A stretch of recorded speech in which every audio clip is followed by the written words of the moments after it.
तो आपका आज के यानी 31 मार्च 2022 के मार्केट एनालिसिस के वीडियो में चलिए दोस्तों देखते हैं क्या रहा आज का डेटा और कल बाजार किस तरफ जा सकता है। तो स्टार्ट करते हैं, आज सीधा नेट पोजीशन चेक करेंगे क्योंकि बाकी की सारी पोजीशंस जो है मोस्टली एक्सपायर हो चुकी है। तो जो कैरीड ओवर पोजीशन है सिर्फ उसी की बात करेंगे। इंडेक्स फ्यूचर से स्टार्ट करेंगे। रिटेल क्लाइंट्स यानी आप और हम, डोमेस्टिक इंस्टीट्यूशंस, फॉरेन इंस्टीट्यूशंस और प्रोज यानी प्रोप्राइटरी अकाउंट्स यानी HNIs। तो रिटेलर्स अब आ चुके हैं नेट शॉर्ट में, ऑलमोस्ट 9,000 कॉन्ट्रैक्ट उनके शॉर्ट हैं और 47,000 कॉन्ट्रैक्ट अब DIs के शॉर्ट हैं और FIIs ने अपनी पोजीशन को और बढ़ा लिया है।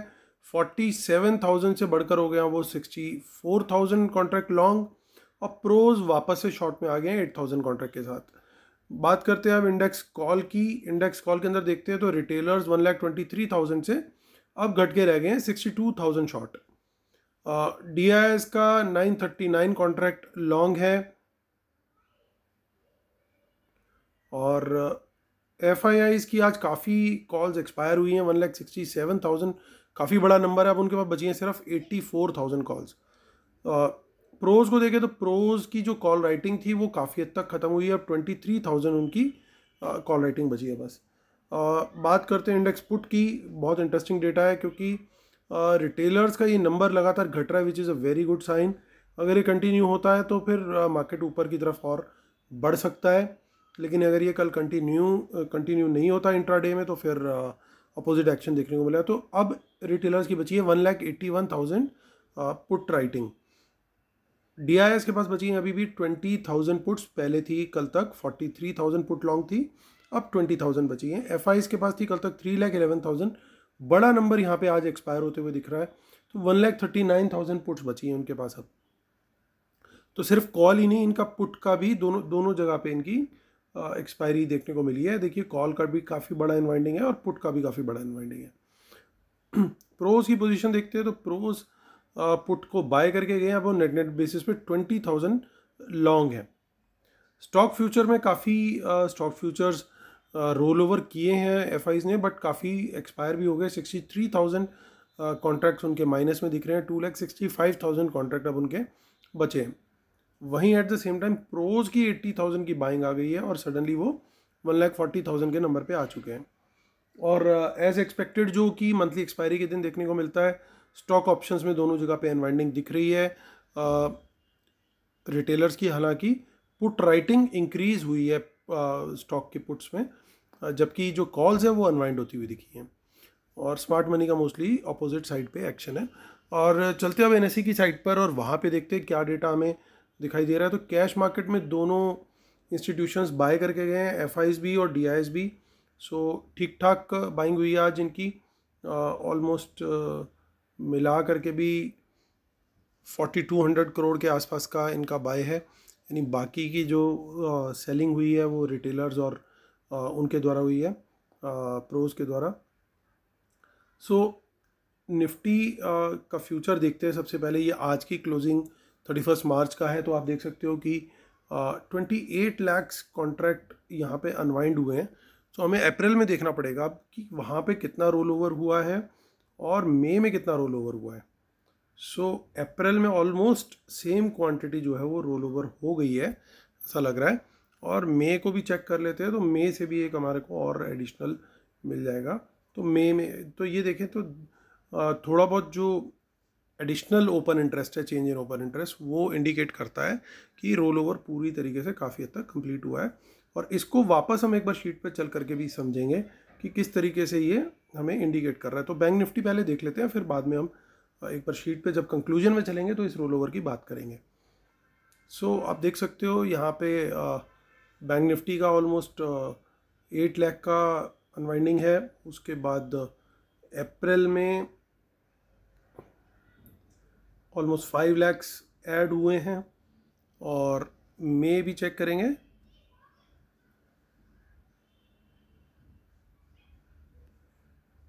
सो मई में बिल्कुल नेग्लिजिबल अमाउंट है, यानी यहाँ पे उतना रोल ओवर नहीं है जितना निफ्टी के अंदर है। तो निफ्टी के अंदर क्लियरली ज़्यादा रोल ओवर देखने को मिल रहा है हमें। तो चलिए अब चलते हैं हम अपनी ऑप्शन चेन पर। सो ऑप्शन चेन में अब 31 मार्च ही हम चेक करेंगे 7 अप्रैल और बाकी की ऑप्शन चेन्स, क्योंकि ये वो पोजीशंस है जो कैरी फॉरवर्ड हुई हैं। तो कुछ बहुत थोड़ी क्वांटिटी है, 16,500 पर इन द मनी कॉल्स हैं, 17,000 पर है, देन 17,200 पर है। तो थोड़ी बहुत क्वांटिटी देखने को मिल रही है, बट 17,500 पे एक बड़ा ओपन इंटरेस्ट और चेंज इन ओपन इंटरेस्ट एक साथ देखने को मिल रहे हैं at the start of a new expiry. तो ये थोड़ा सा एक बियरिश इंडिकेशन दे रहा है। और साथ में अगर हम देखें तो यहाँ पे कुछ इन द मनी पुट्स भी ठीक ठाक क्वांटिटी में देखने को मिल रही हैं। तो काफ़ी ज़्यादा क्वांटिटी है एक्चुअली।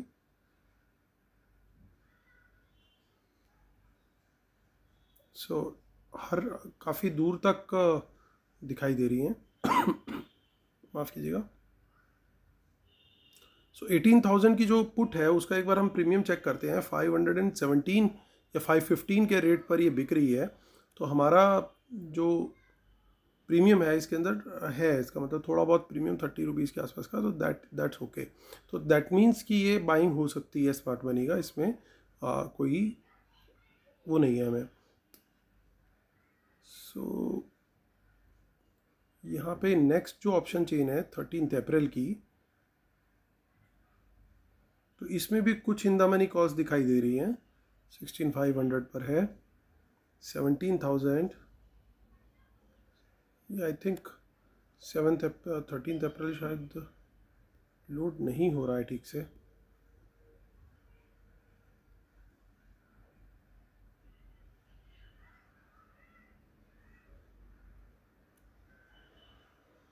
एक बार 28 अप्रैल को लोड करके देखते हैं।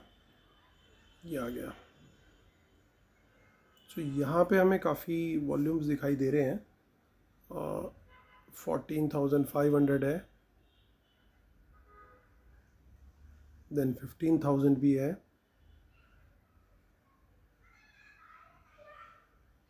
16,000 भी है, देन 17,000 भी है।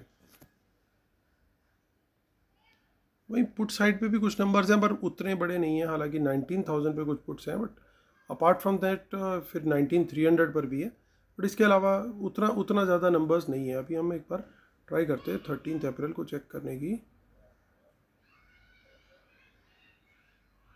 सो 13 अप्रैल में एज वी कैन सी कि कुछ खास डेटा डेवलप नहीं है, सिर्फ मंथली ऑप्शन चेन के अंदर ही डेटा डेवलप हुआ है। चलिए बैंक निफ्टी की तरफ चलते हैं अब हम, और बैंक निफ्टी भी चेक करेंगे 7 अप्रैल पर।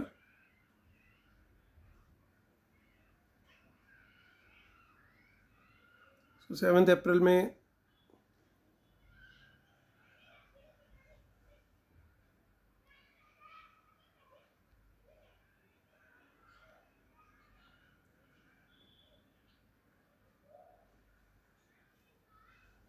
कुछ 35,000 पे कॉल्स हैं, कुछ 35,500 पर हैं कॉल्स, बट बहुत ज़्यादा हमारे को नंबर यहाँ पे नहीं देखने को मिल रहे हैं।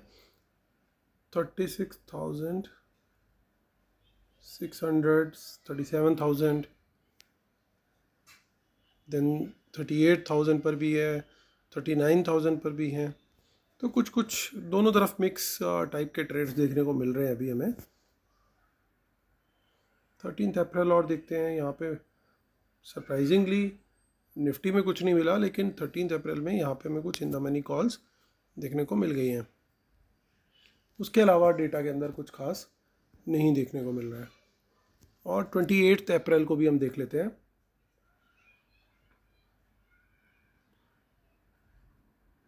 सो 28 अप्रैल काफ़ी हद तक खाली ही है, कुछ खास डेटा यहाँ पे नहीं है।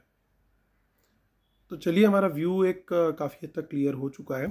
पहले पढ़ते हैं डिस्क्लेमर, और फिर हम ये सारी चीज़ें जो हमने देखी उनको शीट से कोरिलेट करेंगे और एक व्यू बनाने की कोशिश करेंगे। तो आप डिस्क्लेमर पढ़ लीजिए, और रूल्स भी फॉलो करने बहुत ज़रूरी हैं। सो वेबिनार हमारी दोस्तों सिर्फ 10 दिन रह गए हैं। तो जो लोग ज्वाइन कर रहे हैं उनको 2 मंथ्स तक फ्रॉम दिस डेट आपको लाइव एनालिसिस मिलेगा। अगर आप अर्ली ज्वाइन करेंगे तो इमीडिएटली स्टार्ट हो जाएगा, और मेरे ट्रेड्स भी आपको मिलते रहेंगे। आप मुझे मेल कर सकते हैं amitdhamija1@gmail.com पर। और चलिए कंक्लूड करते हैं दोस्तों। तो सबसे पहले बात करेंगे जो हमने फ्यूचर्स के रोल ओवर को चेक किया था। तो आप देख सकते हो कि जो लॉन्ग बिल्डअप मोस्टली हमारे को रोल ओवर दिखा है वो दिखा है सबसे ज़्यादा हुआ है निफ्टी के अंदर। बैंक निफ्टी में उतना नहीं दिखा, तो इसका मतलब ये कि जो ये पोजीशंस रोल ओवर हुई हैं लॉन्ग साइड पे, तो वो लॉन्ग्स और किसी के नहीं, एफआईज के हैं।